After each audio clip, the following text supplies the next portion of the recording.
कृष्ण की मूर्ति में कैसे समा गई थी मीराबाई। मीराबाई का जन्म मारवाड़ के कुड़की नाम के गांव में 1498 में एक राज परिवार में हुआ था। उनके पिता का नाम रतन सिंह राठौर था, जो मेड़ता के शासक थे। वह एक वीर योद्धा थे। मीराबाई अपने माता पिता की इकलौती संतान थी। उनके पिता रतन सिंह का अधिक समय युद्ध में व्यतीत होता था। जब मीराबाई छोटी थी तब उनकी माता का निधन हो गया था। उनका लालन पालन उसके दादा राव दादू जी की देखरेख में हुआ था, जो योद्धा होने के साथ साथ भगवान विष्णु के बड़े उपासक व भक्ति भाव से ओतप्रोत थे। एक दिन राजमहल के सामने से एक बारात निकली। मीरा तब छोटी थी। दूल्हा बहुत ही आकर्षक वस्त्र पहने हुए था। मीरा ने उसे देखा तो आकर्षित हो गई और अपने दादू जी से कहा, मुझे भी ऐसा एक दूल्हा ला दीजिए, मैं उसके साथ खेलूंगी। मगर बालिका मीरा को दूल्हे के बारे में कुछ पता नहीं था। मीरा के दादाजी ने श्री कृष्ण की एक मूर्ति मीरा को देते हुए कहा, देखो यही तुम्हारा दूल्हा है, इसकी अच्छी देखभाल करना। अब मीरा को जो चाहिए था उसे वहाँ मिल गया। मीरा प्रसन्न होकर उसे स्वीकार कर ली। वह उस मूर्ति के साथ हमेशा खेलती रहती और उससे ऐसा व्यवहार करती मानो श्री कृष्ण ही उसके पति हो। मीराबाई के दादाजी साधु संतों का बहुत सम्मान करते थे।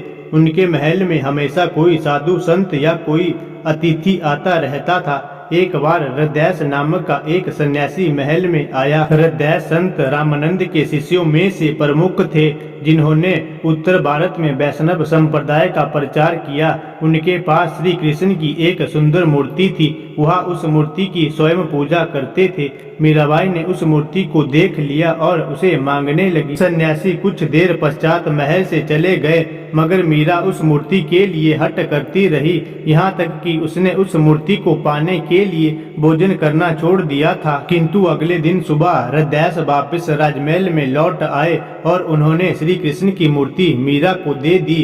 हृदयस ने कहा, पिछली रात श्री कृष्ण मेरे सपने में आए और कहने लगे, मेरी परम भक्त मेरे लिए रो रही है, जाओ उसे यहाँ मूर्ति दे दो। यह मेरा कर्तव्य है कि मैं अपने स्वामी की आज्ञा का पालन करूं, इसलिए मैं यह मूर्ति मीरा को देने आया हूँ। मीरा एक बहुत बड़ी कृष्ण भक्त है। कुछ विद्वानों का मत है कि यह कहानी केवल कल्पना नहीं अपितु सत्य घटना है। मीरा ने स्वयं अपने गीतों में कहा है, मेरा ध्यान हरि की ओर है और मैं हरि के साथ एक रूप हो गई हूँ। मैं अपना मार्ग स्पष्ट देख रही हूँ। मेरे गुरु हृदयस ने मुझे गुरु मंत्र दिया है। हरि नाम ने मेरे हृदय में बहुत गहराई तक अपना स्थान जमा लिया है। मीराबाई अपने दादाजी की देख रेख में पली बड़ी थी। सामान्य शिक्षा के साथ साथ मीरा को संगीत व नृत्य की शिक्षा भी मिला। मीरा इन कला में निपुण थी। मीराबाई का विवाह सन 1516 में सामाजिक रीति रिवाज के अनुसार बसंत पंचमी के दिन सिसोदिया वंश के प्रसिद्ध राजा राणा सांगा के पुत्र भोजराज के साथ हुआ। श्री कृष्ण की प्रतिमा को वो अपने साथ ससुराल ले गई।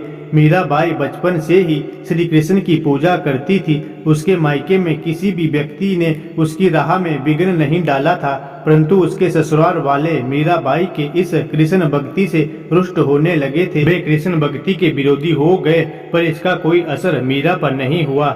मीराबाई के ससुराल में कई सूरवीर योद्धा हुए। भोजराज भी बहुत सूरवीर था। प्राचीन काल से ही उसके परिवार के लोग शक्ति की देवी दुर्गा, काली, चामुंडा की पूजा करते थे। वे विष्णु की पूजा नहीं करते थे। मीरा बचपन से ही यह विश्वास करती थी कि गिरधर गोपाल ही उसका स्वामी है, किंतु अपने दाम्पत्य जीवन में उसने कभी भी अपने पति की उपेक्षा नहीं की। एक आदर्श पत्नी की तरह उसने अपने पति को संपूर्ण स्नेह और प्रेम दिया। वह कृष्ण के प्रति पूर्ण रूप से समर्पित थी। वह उसके लिए मधुर कंठ से नाचती और गाती थी। यही उसका लक्ष्य था। चित्तौड़ राजघराने की प्रतिष्ठा बहुत ऊंची थी। ऐसे परिवार के लिए यह कितनी अपमानजनक बात थी कि एक राजकुमार की पत्नी साधु संतों के साथ नाचती गाती है। इतना ही नहीं, माँ काली की पूजा न करके उसने अपने ससुराल की परंपरा की अवहेलना कर उनका अपमान किया। परंतु भोजराज मीराबाई से अधिक प्रेम करते थे, इसलिए उसके विरुद्ध कुछ कहने का साहस नहीं था। आखिरी में भोजराज ने केवल मीरा के उपयोग के लिए राजमहल के पास ही एक मंदिर बनवा दिया था। युद्ध में घायल होने के कारण 1521 में भोजराज की मृत्यु हो गई। मीरा तब मात्र 18 वर्ष की थी। पति की मृत्यु के बाद उसकी सास व ननद ने उसे बलपूर्वक उसे विधवा वेश पहना दिया। पति की मृत्यु के बाद मीरा का देखभाल करने वाला कोई नहीं बचा था। इसके बाद कई लोगों ने उन्हें पागल की संज्ञा देकर अपमानित किया। इन सब के कारण वह कृष्ण भक्ति में और लीन हो गई। पति की मृत्यु के बाद मीरा पर उसके परिवारजनों ने सती होने के लिए बहुत दबाव डाला, लेकिन वे इसके लिए सहमत नहीं हुई। राणा सांगा की मृत्यु के बाद उनके देवर विक्रमाजीत महाराणा बने तो वह मीरा को और अधिक कष्ट देने लगा। एक बार विक्रमाजीत ने अपनी बहन उदाबाई की सलाह पर मीरा के पास विष से भरा प्याला भिजवाया। मीरा उसे प्रभु का प्रसाद समझकर पी गई, मगर उस विष का कुछ भी असर नहीं हुआ। फिर राणा ने मीरा के पास एक भयंकर विषधर सांप सुंदर फूलों की पिटारी में भेजा। मीराबाई पूजा में व्यस्त थी। उसने अपना हाथ टोकरी में डाला और कुछ फूल निकाले। वह फूल शालिग्राम के रूप में बदल जाता है। मीरा ने उसे अपने हाथों में लिया तो वह एक सुंदर फूल माला में बदल गया। एक बार मीराबाई पर तलवार से प्रहार किया गया, लेकिन उस पर उसका कोई प्रभाव नहीं हुआ। राणा ने मीरा के लिए नुकीले कीलों की सैया बनवाई, परंतु वह कीले शरीर में चुभने के बजाय फूल बन गया। उसके ससुराल के लोग अब खुलकर कई प्रकार से प्रताड़ित करने लगे। उस पर आरोप लगाने लगे कि मीरा ने कुल की मर्यादा को धूल में मिला दिया है। किंतु मीरा बाई समाज में महान संत और कलयुग की राधा के नाम से जानी जाने लगी। समाज के लोग कहते थे कि उसे देखना और चरण स्पर्श करना बड़े सौभाग्य की बात है। वे उसे ईश्वर का स्वरूप मानते थे।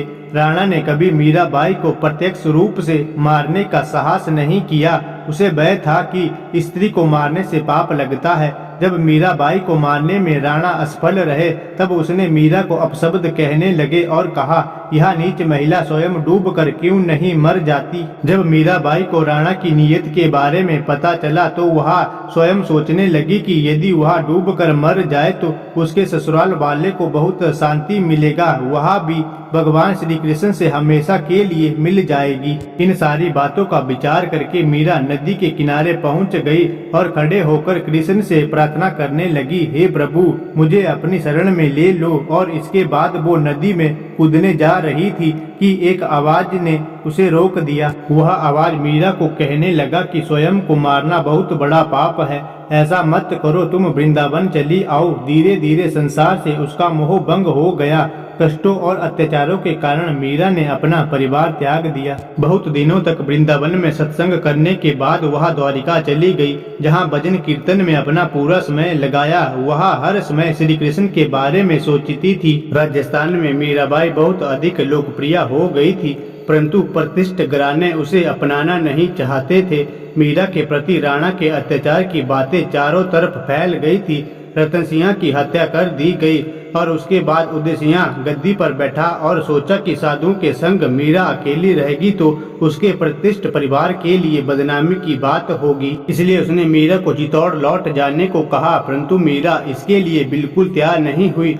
उसने चित्तौड़ जाने से मना कर दिया। उदय सिंह समझ गया था कि मीरा उसके कहने से वापस नहीं लौटेगी। उसने चित्तौड़ से 5 ब्राह्मणों को मीरा से अनुरोध करने के लिए भेजा कि वह चित्तौड़ लौट जाए। मीरा सोचने लगी कि वह वापस राजमहल में जाएगी तो वह पुरानी बातें फिर से दोहराई जाएगी। इस समय मीरा की आयु लगभग 48 वर्ष की थी। जब उसके पति भोजराज जीवित थे, उस समय भी राजमहल में श्री कृष्ण की भक्ति में उसे कई कठिनाइयों का सामना करना पड़ता था। मीरा ने मंदिर में शरण ली। उसके पति के निधन के 25 वर्ष हो गए थे, परंतु उसका परिवार अभी भी उसकी हत्या करने का प्रयास कर रहा था। इसलिए मीराबाई अपनी प्राण रक्षा हेतु उन सब से दूर द्वारिका चली आई थी। उसने यह संकल्प कर लिया था कि केवल श्री कृष्ण से ही संबंध रखेगी और किसी से नहीं रखेगी। ब्राह्मणों ने मीराबाई को समझाने का बहुत प्रयास किया, मगर मीराबाई उनके साथ चलने के लिए तैयार नहीं हुई।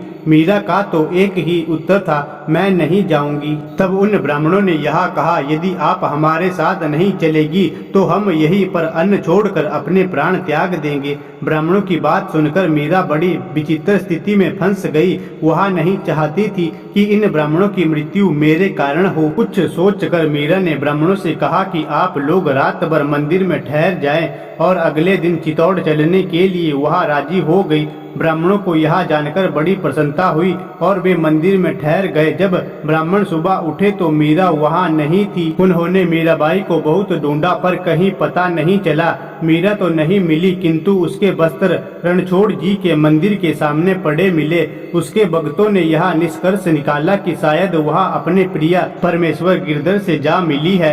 मीरा ने उसे दुख देने वाले और दुर्व्यवहार करने वालों के साथ कभी भी बदले की भावना अथवा घृणा और खराब व्यवहार नहीं किया। उसके प्रेरणादायक व करुणामय जीवन चरित्र से ऐसा प्रतीत होता है कि वह एक भक्त अपने परमेश्वर के लिए हर प्रकार की कठिनाइयों को शांत रहकर सह सकता है। अपनी धुन में मगन वह निश्चित रूप से अपने लक्ष्य तक पहुंच जाता है और अपने पावन जीवन से लाखों करोड़ों लोगों को प्रेरणा प्रदान कर सकता है। कलयुग की इस राधा ने जीवन के संघर्ष को ईश्वरीय प्रेम मानकर स्वीकार किया। मीरा ने गोपियों की तरह कृष्ण को अपना पति माना और उनकी उपासना माधुर्य बाब की भक्ति पद्धति है। मीरा का जीवन कृष्णमय था और सदैव कृष्ण भक्ति में लीन रहती थी। मीरा ने मेरे तो गिरधर गोपाल दूसरो ना कोई, जाको सिर मोर मुकुट मेरो पति सोई कहकर पूरे संपर्ण के साथ भक्ति की। कृष्ण के प्रति उनका प्रेम इतना तीव्र था कि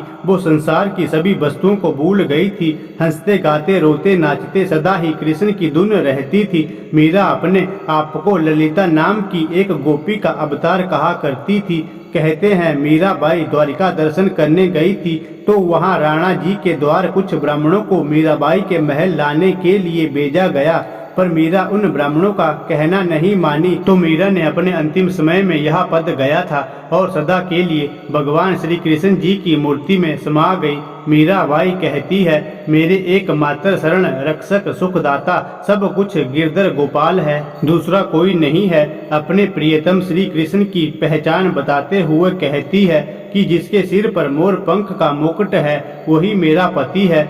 इस पति को पाने के लिए मैंने कुल की मर्यादा को त्याग दिया है, लोक लज्जा मैंने छोड़ दिया और संतों की संगति कर ली है। मेरा कोई क्या बिगाड़ेगा, मैं तो प्रेम दीवानी हूँ। मीराबाई कहती है, मैंने आंसू जल सींच सींच कर प्रेम रूपी लता बढ़ाई है। अब यह कृष्ण प्रेम रूपी लता बहुत फैल चुकी है, अर्थात कृष्ण से मेरा प्रेम अत्यंत गाढ़ा है। मैं इस प्रेम के आनंद में डूब चुकी हूँ और इस प्रेम के आनंद फल को चख रही हूँ। मैं कृष्ण भक्तों को देखकर बहुत प्रसन्न होती हूँ और संसारी लोगों के प्रपंच को देखकर बहुत दुखी हो उठती हूँ। मीरा कहती है, मीरा तो गिरधर गोपाल की दासी है, अतः आप मेरा उद्धार कर दो, संसार के इन सभी बंधनों से मुक्ति दे दो।